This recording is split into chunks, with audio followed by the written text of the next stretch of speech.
You ever feel like you're sprinting at full speed and still going absolutely nowhere? Like life's some giant treadmill set on soul crushing. And no matter how hard you hustle, grind, self improve, meditate, exfoliate, budget, bullet journal, or wake up at 5 a.m. to drink green things and journal your manifestations, you still feel behind. Like everyone else got a map you didn't get. Like your classmates became surgeons and software engineers, and you're out here Googling how to stop crying at work between Slack messages and iced coffee. And the worst part is, you're not even doing anything wrong. You're doing what you were told. You went to school, got the job, paid the bills, said please and thank you, smiled on Zoom calls, answered emails with, per my last message, swallowed your rage, avoided therapy because it's expensive, and told yourself it's fine, it's fine, it's fine. But deep down, there's this tightness in your chest you can't explain. A dull ache in your gut that shows up around 1 a.m. with a voice that whispers, you should be further by now.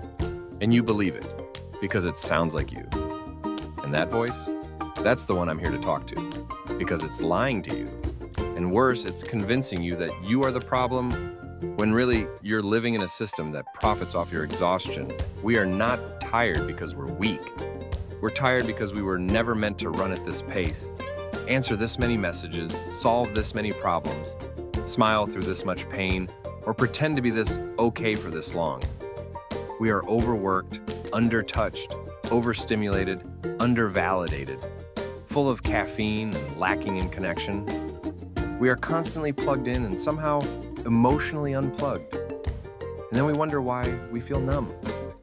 We sit on our couches after a 9-hour workday, scrolling through 400 people's highlight reels, comparing their filtered joy to our unfiltered exhaustion, and wondering why we feel like garbage. Maybe because we were not designed to consume more emotional input in a single hour than our grandparents did in an entire decade. Maybe because being always reachable is making us unreachable to ourselves. Maybe because we're spending more time curating a digital version of ourselves than actually being ourselves. And don't even get me started on the whole productivity trap, this twisted idea that rest has to be earned, that we're only valuable when we're useful, that every second has to be optimized, or we're wasting our lives. Like if you're not building a side hustle, meal prepping, working out, reading a leadership book, doing breath work, making passive income, and learning Spanish on Duolingo while exfoliating your T-zone, then what are you even doing with your life? I'll tell you what you're doing, surviving. And that's enough. Because some days, brushing your teeth is a miracle, and answering one email without crying is a victory.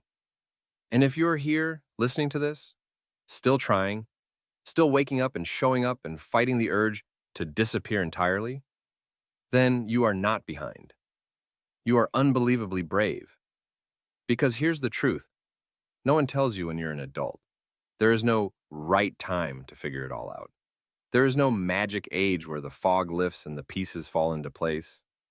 Life doesn't suddenly make sense when you hit 30 or 40 or 50 or whatever or age TikTok told you you're supposed to have a house, abs, a healthy relationship, a perfect skincare routine, a Roth IRA, and inner peace. Most people are winging it, high-functioning anxiety with a Gmail account, pretending they know what they're doing while secretly Googling how to be a person. And yet, we compare ourselves to those people like they're the standard, like they're not also lying awake wondering if they're failing too. Because we've confused visibility with reality, and nobody posts about the days they can't get out of bed. Nobody.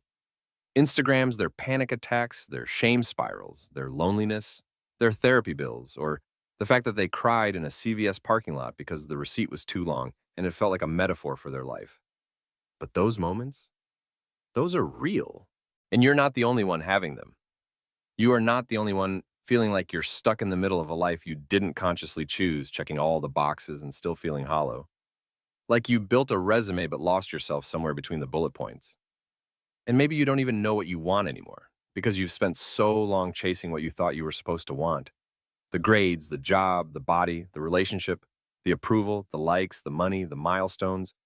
And now you're sitting there with a quiet sadness you can't name, wondering if this is all there is.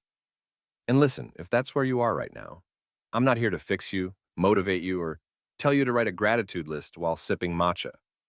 I'm here to say, you're not crazy, you're not broken, you're just awake in a world that numbs people for profit and feeling lost in that world, that's a sign of sanity, not failure. Because what if the lost feeling is actually your soul refusing to settle? What if the ache in your chest is sacred? What if the burnout isn't proof that you're weak? It's proof that you've been strong for too damn long without a break. And what if you don't need to change your whole life today? What if all you need is to stop running? Just for a moment, to sit still, breathe deep, unclench your jaw, and remember that you are not a project, a productivity machine, or a problem to be solved. You're a human being who's allowed to just be messy, tired, confused, behind, whatever. You're allowed to exist without performing and without proving, without constantly pushing. And no, I don't mean give up. I mean get honest about what's actually working and what's killing you slowly while smiling politely. Because sometimes the real glow up isn't a six pack or a promotion, it's learning to say no without guilt. It's turning your phone off. It's choosing peace over people pleasing. It's realizing you don't owe anyone an explanation for your healing, or your timing, or your boundaries, or your need for a break. And yeah, the world will try to convince you otherwise. It'll scream that you're falling behind if you slow down, but behind what? There's no scoreboard, no referee, no finish line, just you, in your one wild, messy, miraculous life, trying your best. And sometimes trying your best looks like crushing it, and sometimes it looks like crying in the shower for 27 minutes and eating cereal for dinner. Both count, both are valid. And if anyone tells you otherwise, they're selling something. Because here's the truth, they don't post on LinkedIn. Success is not a cure for self-doubt. Love is not a cure for self-loathing. Money is not a cure for burnout. And no amount of external validation will heal the wounds you refuse to look at. The only way out is through the messy, uncomfortable work of being honest about your limits, your needs, your story, through the grief of what didn't happen, the people who didn't stay, the life you thought you'd have by now, through the scary decision to stop performing and start being real. And yeah, it's terrifying, but it's also where the magic happens. Because that's where you find the parts of you that got buried under all the noise.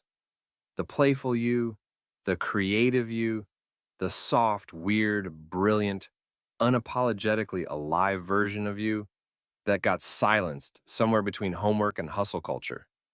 And they're still in there, waiting. And if you're still here, watching this, listening to this, feeling this, then they're already waking up. And maybe that's the only progress you need today. Not a promotion or a six-figure goal or a vision board or a miracle morning. Just a moment of truth, a breath, a single second of self-compassion that says, I am not behind, I am becoming, and becoming is allowed to be slow, allowed to be non-linear, allowed to look nothing like I thought it would. Becoming can be boring, painful, awkward, lonely, hilarious, sacred, but it's never wasted. Not a single second of it. Even the days that feel pointless are part of the path, especially those. So if you're sitting there, wondering if you're too late, too far gone, too stuck, too tired, this is your sign, your reminder, your late-night love letter from the universe, or at least from some stranger on YouTube with an internet connection and too many feelings that you are not behind. You are on time for your life. You are not failing. You are human, and that is enough. And if that feels impossible to believe right now, that's okay. I'll believe it for you until you can, and I'll be right here tomorrow at 2 a.m. when your brain tries to convince you otherwise, again.